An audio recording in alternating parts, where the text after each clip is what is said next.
We're orchestrating a beautiful Week 3 composition of prep football. And the overture starts with one of the metro area's biggest rivalries in Karr and Easton in our game of the week. The interlude features the 58th megaphone game. Can Rummel keep the rivalry trophy away from Shaw again? And the coda finds us in Destrehan as the Wildcats look to keep an impressive win streak going. Tonight on 4th Down Friday.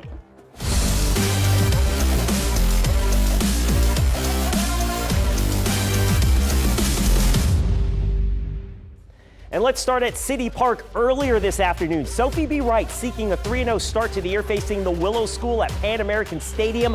No score into the second quarter, and the Warriors make a crucial mistake. The snap is fumbled, recovered by the Lions' Christopher Bowdy. The Willow School's ensuing drive, they set up the screen. Daryl Franklin picks up a nice gain as he moves the ball into Sophie B. Wright territory. The Lions would finish off that drive with 6. Zachary Burrow bursts right through the middle for the touchdown. The Willow School takes a 7-0 lead, and they go on to beat previously unbeaten Sophie B. Wright by the final of 21-18. Some metro area teams getting that final tune-up before district play next week, while others digging in to battle their rivals this week. What up? Welcome to 4th Down Friday. I'm Ricardo LeCompte. One of the best rivalries in the metro area and in the state for that matter pits East Bank against the West Bank. Edna, Karr, and Warren Easton. The Cougars have dominated this rivalry over the Eagles recently, winning the last 11 meetings. But Easton feeling good about snapping that skid tonight after impressive wins to open the season at Ruston and at Catholic High. Sept Lewis watched it all go down at City Park. He joins us live at Tad Gormley Stadium. Hey, Sept. Hey, Ricardo, there's no denying the magnitude of a showdown between Karr and Easton, but this one stuck to a familiar script as of late as the Cougars took control from the very beginning. Warren Easton won last year by forfeit, but on the field, Karr has won the last 11 matchups. This first play accurately foreshadowing how the night would go for both teams. John Johnson gets the ball, he's going to be spun around, fumbles it, but he's going to gather the football, and then he's going to find Desmond Favorite, his favorite target, down the field. He stays in bounds for the 50-yard touchdown, 7-0 Karr. Now, early on, Warren Easton did have a response. Greg Donaldson rolls right and finds Damian Young, who is able to stay in bounds and then makes a couple nice moves for the 50-yard gain for the Eagles, and they are inside the 10. But a couple plays later, Donaldson is going to be twisted around by Richardson Anderson, and he just throws it up for grabs, and Aiden Hall will say thank you. And the Cougars pounced on the opportunity. Johnson finding Oliver Mitchell on the slant on 4th down for the 20-yard touchdown, and that makes it 14-0 Karr. Next possession for Warren Easton. Donaldson trying to make something happen, trying to spin out of it, but he's going to be sacked by Tyreek Bregelia, and the ball comes out, recovered by Frederick Hardy. And another turnover turns into another touchdown. Johnson to Mitchell again for the 5-yard score, 21-0, Karr up in the second quarter. And turnovers were just a theme for the Eagles in the first half. They had 4, and Karr turned them into 4 touchdowns, including here Edward Brown with the beautiful interception. It looks like a pick 6, but it would be called back.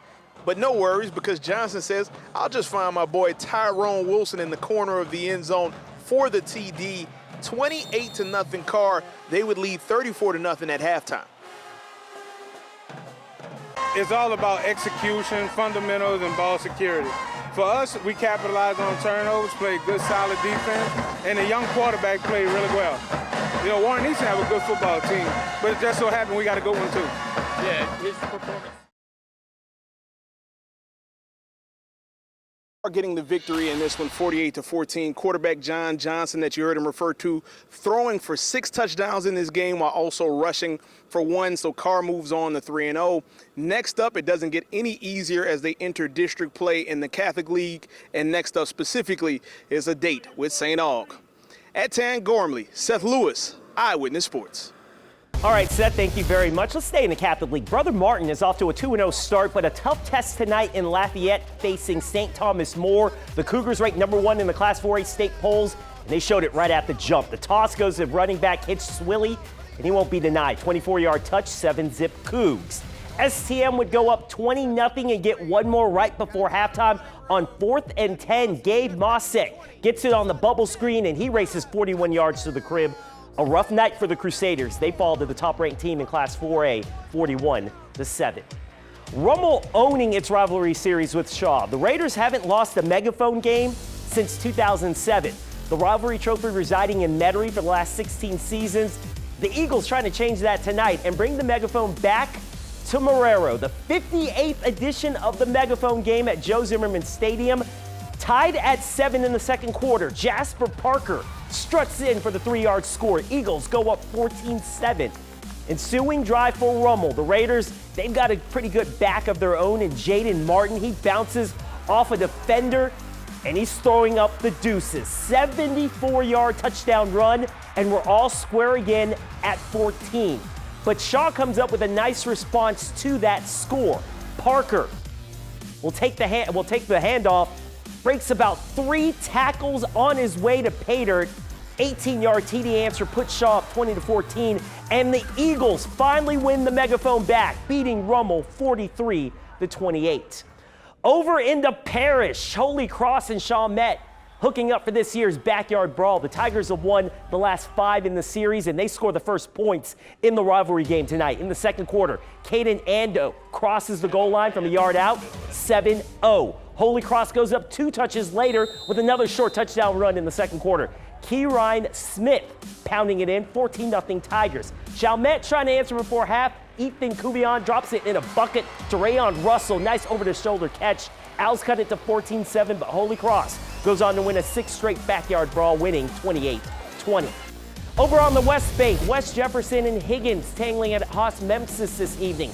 Buccaneers punting, but the Hurricanes creating havoc on punt block. Rudy Scott breaks right through the line, gets a paw on it. Elijah Chapman, scoop and score, son! 35-yard touchdown on special teams. Higgins goes for 2 and gets it. And they go up 8-0. West Jeff struggling early on offense. The Canes get a 3rd down stop. Tyrese Dixon and Eddie Petty combine on the sack. Later in the opening quarter, Travarius James connects with Steven Estel. Good job coming back to the ball, and he won't be denied as he scores from 25 yards out. Higgins dominates West Jeff by the final of 40-12. Coming up, Destrehan kept the longest win streak in the state alive last Friday, but needed a second-half surge to take down John Ehret. The Wildcats climbed to 17 in a row, goes through East Ascension at Wildcat Stadium. Highlights ahead, but first, scores from across the metro area.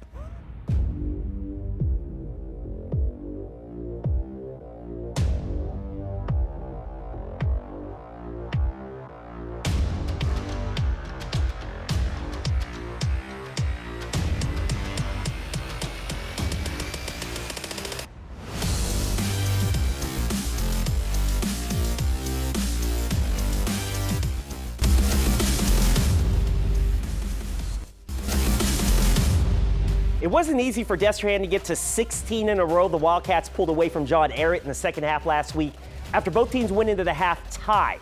Destrehan got the win to keep the longest win streak in the state alive. The Wildcats going for a 17th straight win, hosting East Ascension.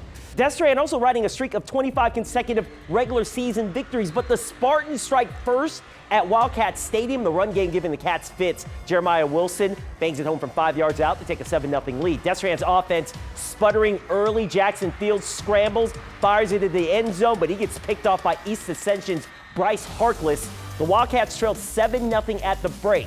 But just like last Friday night, Destrehan rights the ship in the second half. Jackson Fields, Anthony Robinson, and Shane Lee all find the end zone as Destrehan rolls to a 21-7 win.